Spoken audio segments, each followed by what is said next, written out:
Wow, that was an interesting experience watching you critique me. And I could have let it go and not responded as I often do, but I decided I would because if you have a massive amount of assumptions about me, then maybe other people do too. So, first thing, I definitely noticed that most of your videos centered around the fact that because you watched one of my videos and interpreted that I saw Jesus as a white man, then my entire gift and everything I see is probably invalid and only unique to me.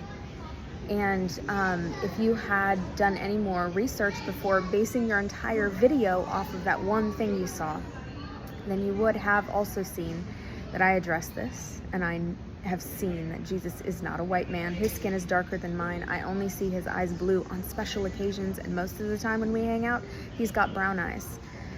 Who I have seen is similar to who other people who have visited heaven have seen. I am not alone in my image of him. And in fact, that painting that I showed in that video is made from a girl who was raised by atheist parents, and God and Jesus still found her. She's the one at 8 years old who painted Jesus, and when I recognized him in her painting, that's what I brought up in that video.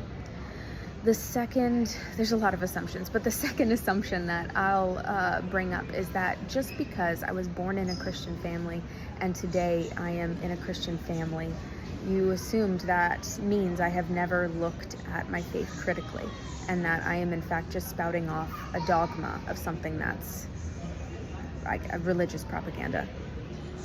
And this next part, I don't say for you, I say to all the people who are watching, who are trying to understand who to trust on social media, because it's a wild world out here.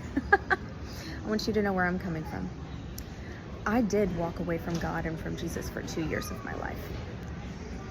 I opened up to other beliefs, agnosticism mainly because there were so many others, and I thought, well, maybe Jesus is just, all that stuff I used to see is just part of something bigger. And it was actually the worst 2-year period of my life. And at the end of it, when I'd finally had enough, I realized I'm actually just mad at God because he broke a deal with me that I thought we had. When I started talking to God again, God did this amazing thing where he apologized to me. And that's a whole other story, but in that exact moment, it meant so much. And after that, my sight got to open up in a positive way again, and that period of misery ended. But that wasn't the only time I've critically looked at my faith. Just, 2 to 3 years ago, I was having so much trouble with these thoughts I had of beliefs that are set in Christianity that I believed, and yet understanding God as so much more loving and compassionate. Every year, every month, I understand him on a new level and how much more compassionate he is. And I finally said to God, okay, if you need to tell me something about who you really are that will lead me away from Christianity, I am ready. I will walk away from the faith I was born in. And you know what?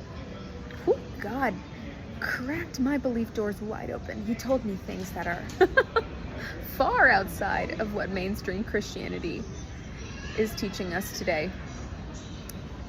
And yet at the end of that, he brought me right back to Christ and showed me an even better definition of who Jesus is and what he's doing here, and how he works through me. And choice is so important in that. And I could just go on and on and on about that. But the argument to say that I haven't ever critically looked at my faith is false. I was blessed to be born a Christian, and I have deeply considered leaving, and I came back. You know, it's really weird for me to have this gift, finally be brave enough to share on social media, and be consistently misunderstood by two different sides. No one knows what to do with me.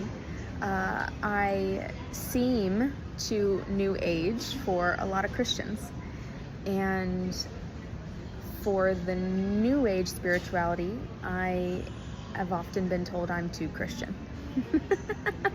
So I have found peace at being often misunderstood by both sides, as I have by you.